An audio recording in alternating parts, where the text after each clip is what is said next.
already am downtown here on Overland and Leon. Just got the word from Max Grossman that the state has lifted the injunction for the Durangito area. So essentially what they can do is come in here now and just start destroying these buildings that they have behind us, that they fenced off here. All this beautiful history be wiped away. So we're here taking a look to see what's going on, if the city's going to make a move so soon. Just do a quick walk around, see what's going on. So far all is quiet. Not a lot of happening here. I would doubt the city would do anything so quickly, but then again, this city is this city, right? Hey Dean, how are you? So this is blocked off here because the city, if you're not familiar with what's going on down here, this is where the city's going to try to destroy this area to build their arena that nobody wants. And for those who want it, they don't understand the history of these buildings here, understand what this means to El Paso and to what it means to the history of what El Paso is. So far all is quiet. I would imagine they're going to do something late at night when everybody's asleep, as to not have any confrontations with anybody. Right now all is quiet. I'm anticipating it staying this way for a while. I'll walk around here a little bit to see if there's a mouse stirring somewhere.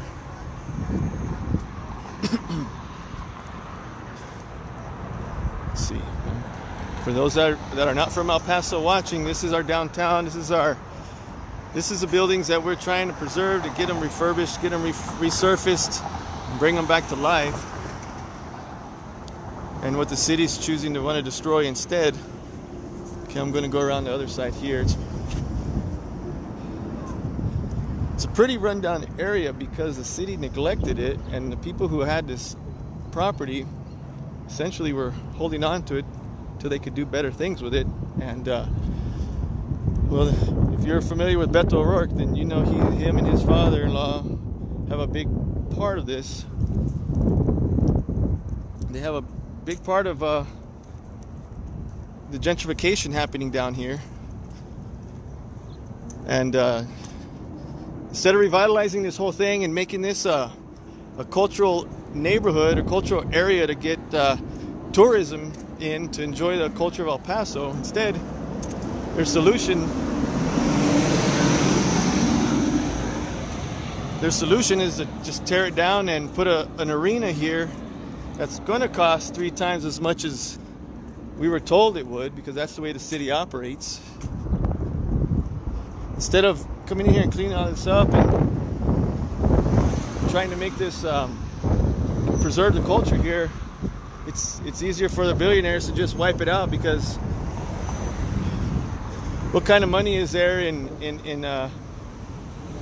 El Paso culture? Their thoughts are, and there's a lot of people who believe that if this place would just be a center for a cultural center for Latinos here, Hispanic cultural center, Mexican American cultural center, it would be great. People would come to El Paso. Not only would they come downtown to the baseball game that they already have, but shopping, and then they can come down here and enjoy the culture. I mean, there's so many ideas that people have had for this area, only to be snuffed out by the big billionaires.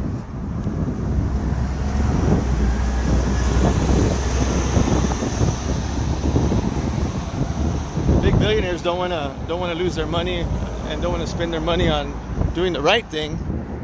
They'd rather fence it up, tear it down, and make an entertainment district. That's what they do in all the cities. That's what they do in all their major cities. They gentrify the situation. They flush out the poor people, and they build arenas there that the taxpayers end up taking on for the rest of their lives and the rest of their children's lives, because stadiums are nothing but tax hogs, tax revenue hogs. And we're seeing that with our own baseball field that they built, the Chihuahuas baseball field. And what do we find is we find that if it wasn't for the extremely high hotel tax revenues that the city gets from, if it wasn't for those hotel tax revenues that the city gets, that baseball field would be gone. But this is a footprint right here. This is a footprint right here. They want to tear all of these buildings down, all within this fenced area, all the way back in there. We'll go back in here and take a look, and you're gonna see how big this area is. Right behind it, you can see the sombrero right there from that building right. Where is it at here? Right there. That's the convention center that we have, and so right behind that, you could see right behind that is the baseball stadium of the Chihuahuas that they built. So there's a baseball stadium, there's the convention center, and then they want to build here. They want to tear this down. They want to tear this down. Hola. Hi. Hi. I'm here. Max said, everybody come out. Yeah, he did. So what happened? So the state, I'm Ben Carnevale, by the way. I'm from the Sun City Live Streams Facebook page. Hi, I came a few weeks ago and they had the little street sales here. Hi. Actually, some great art in that stuff. This is a beautiful place, and I've been trying to spread the word out. So the state, let's talk about what happened. The state lifted the injunction on these buildings. Right. And so now the city can come in and just raise them if they choose, correct? Right. And it will be in opposition to the county vote on Monday. Right. It's so contradictory. Do you think there's anything fishy going on behind the scenes with that? I think there's something fishy going on in Austin because they didn't put out their ruling till after 6 o'clock Austin time. That's unheard of. That's unusual, right? For them, something so important like this, they just put it out so nobody would find out. No, it's not going to be headline. No one's going to sit in front of TV watching the news unless we talk about it and spread it out on social media, what have you. So I have audience here, and a lot of them are from out of town, but a lot of them are from El Paso. And just basically, what is Durangito and why is it important to El Paso? So Durangito is the birthplace of El Paso. It is a very historic place, the first platted neighborhood. And with the county voting on Monday to move forward with a national historic registration district, in between downtown Durangito, Chihuahuita, and Segundo, over 960 buildings are eligible for National Historic That's incredible. That's incredible. That's incredible. Right, and these buildings that they want to demolish are among those buildings. Yeah, all of this here, all of it in a fenced area, correct? Mm-hmm. That's where the footprint is of their fancy little arena they want to put. It actually goes all the way over here. It actually goes into this homes also. Yeah, so the city has already purchased that parking lot. Okay, that parking lot. This purple building. Okay. The gray building is owned by the person who lives there. Okay. So they haven't done anything there, and then this is still owned by Woody Hunt. Okay, Hunt owns this, Yeah. so that's good as gone too. Yeah. Right.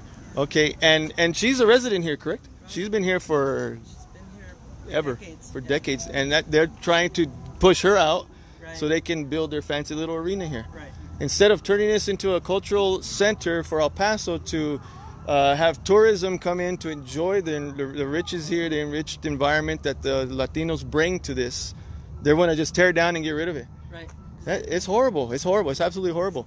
And a lot of people in El Paso, there's some opposition. Some people say, well, we should tear it down anyways. They're just old buildings. But they don't understand the culture involved here and the history involved. Okay. And not to mention what's underneath this ground. Exactly. This is sacred ground for the Apaches. And it's just going to go all go away if the city has their decision, has their way. Right. So a few years ago, they did tear down portions of some of these buildings. They came in and just poked holes, Right. doing the most, Right. just a horrible thing. Just say, oh, too late. Right. They can't be repaired. Sorry. Right. Might as well tear them down.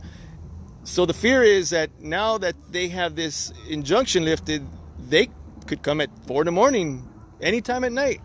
Right. And it's kind of what they did prior, right? They did that before. They did, yeah. In the middle of the night. 6 something in the morning. Yeah. It was still dark. They were Yeah, here. they were here. It's winter time. So let me ask you, do you anticipate that happening again this time? But we don't trust the city because we know even they did that when there was an injunction. So imagine Right. that. Now that there's no, so there's now nothing there's going holding. to be people watching. And what can the people do, if anything? Human chain, Right. right? That was just a human link to stop them. I know the cops were heavily involved last time. They were doing the bidding of the mayor and it's in the city. The riot police. The riot police were here, and I mean I know they were even trying to. There were people actually inside the fenced area, right? And then they were giving them food. And the cities were knocking it down. The cops were knocking it away. Yeah. All that history is documented online. It's preserved to show what's going on here. Money talks, I suppose, right? And they love money more than they love their people. Right. This is typical for El Paso City Council. So, who's at the core of this? Woody Hunt, right? Right. Paul Foster. Paul Foster. Especially Paul Foster. Especially Paul Foster. And this is his interest. So, because he owns the Chihuahua Stadium, he's going to have a big part of this new arena as well. Right. So it's kind of like his plan. It is his plan. Mm-hmm. Exactly. Yeah, and he controls so much of the city. He does. He really does. And the city folds for the money. They're desperate for the money. And the contractors, they want the money. So it's all just a corrupt. Of course, he is a contractor. Yeah, he is a right? contractor. So a lot of the city, the UTEP, the county bids, contracts got to Foster. Yeah. So he's making money all the way around. All the way around. Yeah. That's a shame. That's a shame. Okay, well, Max had sent out the alert. I rushed down here to document to see. I came across that. I didn't see anything happening. Yeah, Just I walk drove around. around too. Yeah. Around 6. Yeah. I didn't see anything. Yeah. So we're watching for police because I was here last time they were going to demolish after the making the holes in the wall, but that's November-ish. And we saw the police start to come and they brought workers to go in all the buildings to make sure nobody was there. Right. So that they can go ahead and destroy them. So I think that's our first. So let me ask you, this injunction, does it only pertain? It pertains to everything they own, correct? Right. So it could be all of this area fenced in, and this, since Woody Hunt owns it, he could decide to. He could decide, yeah. Wow. Yeah. And she lives here. She lives, and so they could come and say, "Here's a court order. You have to leave," and just start destroying everything. Mm-hmm. That's how sad this whole situation is, and that's how immediate it could be. Right. My gosh. Well, guys, if you're listening to this and you live in El Paso and you care about Durangito, you better get down here to start keep an eye out, because the city is. You can't put anything past DeMargo and this crooked city council. They just want to get their tax revenues up. And remember how it works. Let me turn this so I can talk to you. Remember how this all works. So there's a lot of buildings back there that the Borderplex owns. Okay, and they're getting ready to sell them to Foster. He's getting ready to buy them all.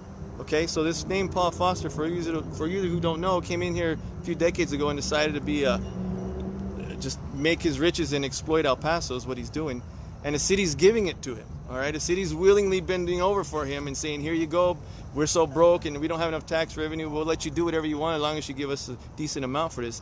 But here's the way it works. Once this arena goes up, and this is why they're so adamant about putting it here in this arena, in this area, is because once this goes up, now you have an entertainment district here, and all the downtown's property value skyrockets a little higher. And guess who owns all that property? The rich people do. The rich billionaires do. They own a Chase building. They own the Wells Fargo building. I can count out numerous buildings around here that they own. So they're eager for this arena to be built here. And if you're not from El Paso, you have to understand, we had an area in the Northeast that was already a baseball stadium that they could have simply built this baseball stadium in, or this arena in, but they choose to do it downtown here because they want to be some fabulous downtown area where there's no parking and it's already congested. and they're just going to ruin the history of El Paso, just stomp it out like it doesn't exist. So that's what we're dealing with. Once they build this arena here, all their property values go up and all their portfolios increase in value. That's why they want to do it down here. And that's why we've got to try to stop them, because these buildings are historical. They have a lot of history behind them. Not to mention, as I mentioned earlier, under this ground here, this is Apache ground here. This floor, underneath this sidewalk here, There was Apache tribes in here back in the 1700s, 1600s. They were here, and so there's so much archaeology and digging that can be done here to preserve this history here. So this is not just has to do with a Hispanic neighborhood. It has a lot more history involved in it, but the city doesn't seem to care. So, right, Shauna Smith, they did the same thing in Amarillo. They built the baseball park right downtown, and most of you guys voted against it. They did a bait and switch on us here. They told us they wanted an arena. We said yes. They didn't tell us exactly where they would put it, but we were unaware that they were targeting this area. A lot of us didn't know because it wasn't made specifically clear when the people voted. And there's a lot of other things that go on with that quality of life bond that they passed, and that they essentially scammed El Paso, people of El Paso. And if anybody from the city council is watching, you know who I'm talking about. And I'm talking to you directly, and all of us in El Paso who have been following this and are tired of the city just trouncing on everything we have. We're talking about you. We know who you are, and we're going to vote you out eventually. As soon as we get a chance, we're getting you out of there. So enjoy it while you can, because if this survives, by the time the next elections come around, I promise you things are going to be different. Things are going to be different. People are starting to move now, and people are starting to wake up for the corruption and the tax thievery that you guys are committing on everybody. All right, so we're going to stay here for a while. I'm going to walk around the other side. I'm going to go see if I can make sure nothing's happening on the north side over there. And if there is, I'm going to come back and alert these young ladies right here, so you guys can get on your horn and start calling everybody. Okay, thank you. I'll be right back. I'm going to do another round. Okay. Hopefully I have the energy. All right, everybody, let's go for a walk. We're going to go all the way around again. We're going to go in. I can go through here, right? Is there a passage to there? You can go through that fence, And then, the fence and go to the alley. all right, thanks. Yeah, I thought so. I was like, right here. All right, guys, we're going to go through here, so make it a shortcut, because we can come out on the other end over there. Not through there. The other one, this one. Chain link fence, that hole right there. This hole right here. Oh, yeah, right here. Okay. Yeah, here we go. All right, we're going to go through here. And we're going to see if we can find anything on the other side over here. All right. And again, like I said, if the city is wise, they won't do this immediately. I'm pretty sure they got the heads up before that the injunction was coming. They're not normally blind to these kind of things. You know, cities, Austin and the city have been in cahoots with each other in the past. So it wouldn't surprise me if the city already knew ahead of time. So we're coming through here. Here's the fire station.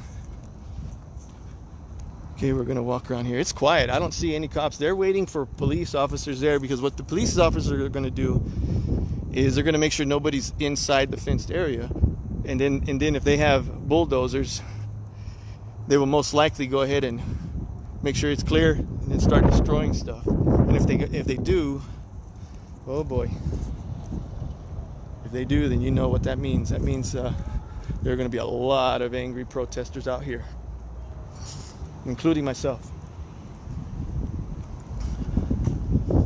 All right, this could be either a long weekend, it could be a long week. The city can do this at any time. I don't see anybody here. So far, so good. It's quiet for now, but we have to wait and see what the city decides to do. All right, I don't see anything happening, guys. Nothing's happening here. All right.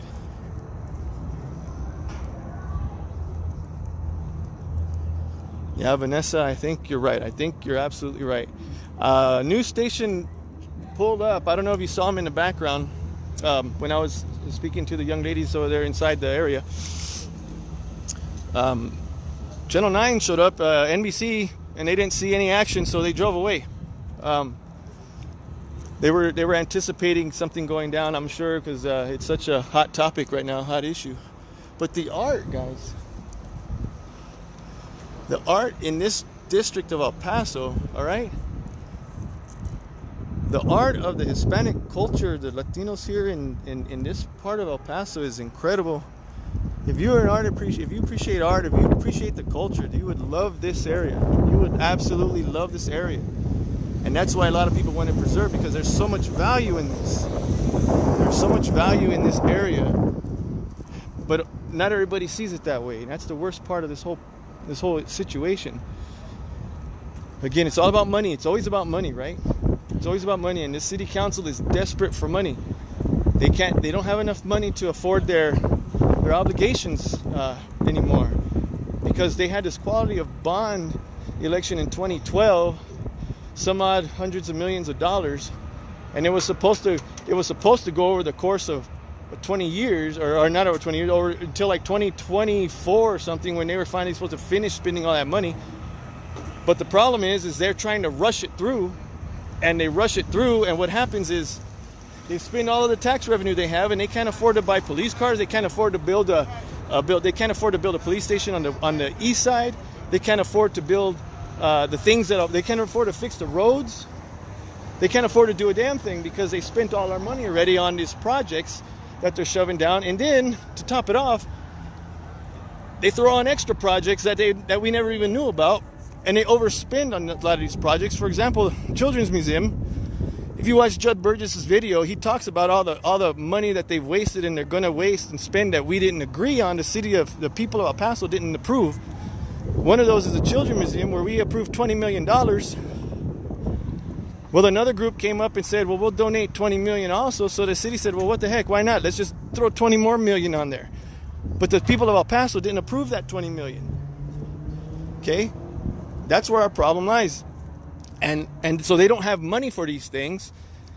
And yet, here they are, doing all these crazy things, spending all our tax dollars on things that the people of El Paso didn't approve. And so what happens? We lose. We get lost in the short end, but they continue to make their millions and millions of dollars because they're feeding their contractor buddies with our tax revenue to do things that the people of El Paso don't want them to do. And this is one of those things that a lot of us don't want them to do.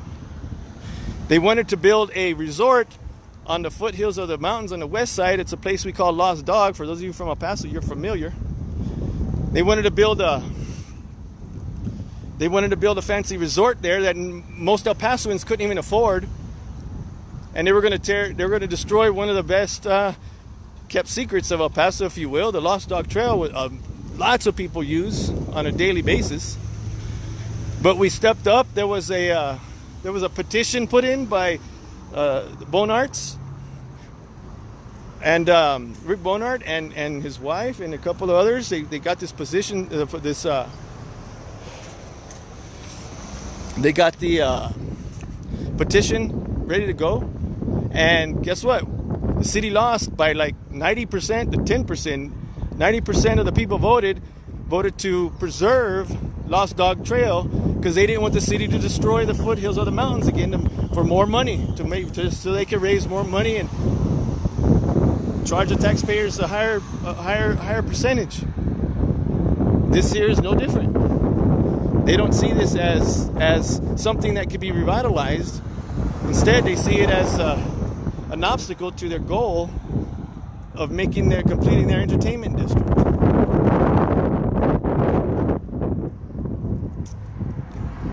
So they spend money that doesn't belong to them, and they spend it like it doesn't matter, like whatever, we can spend it on what we want. All right, so I don't see anything happening here. There's nothing happening, no police. I don't see anything going on. So I'm going to go ahead and sign off for now. But what I'm going to do is I'm going to keep my ear to the ground. And if the police start working on this thing, then I'm going to come back out here. And then I'm going to live stream it so that you guys can see everything that's going on. So there's no confusion about what's happening. Because I can guarantee you the protesters are going to be out here if anything happens. And I'm praying that nothing happens, because we don't want this stuff destroyed. And if the state lifted the injunction, I'm pretty sure Max Grossman and his attorneys are on it. So hopefully we'll hear something from Max soon. And I'm going to give my contact information to this young lady here so she can call me whenever anything comes down. And then I can come out and do this live stream for you guys. We'll be here before the news gets here, I can tell you that much, unless they get the tip. But that's it. But okay, so I'll be back, and if nothing goes down tonight, I'm going to be out here downtown tomorrow it's going to be the Pride Parade. I'm going to document the Pride Parade. For those who have never seen the Pride Parade in El Paso, I'll be documenting that. But before that, there's a Children's Miracle Network event happening in the Northeast El Paso on Hondo Pass at 9 a.m. that I'll be there at the Walmart. It's at the Walmart, the marketplace on Hondo Pass over there by with the Taco Cabana. I'll be there tomorrow. And let's see what happens here tonight. Hopefully nothing happens. Hopefully the city's smart enough to do that, because I got a feeling there'd be some lawsuits coming down, or maybe not. Who knows? But I don't think anything's going to go down. It doesn't look like it. We're going to find out though. All right, I'm going to sign off for now. If anything happens, guys, stay tuned, and I'll keep you posted on what's going on. But so far, there's nothing here to report. And everything looks quiet, but that sure can change on any minute. All right, guys. I'll talk to you soon. Ben from Sun City Live Streams. I'm out.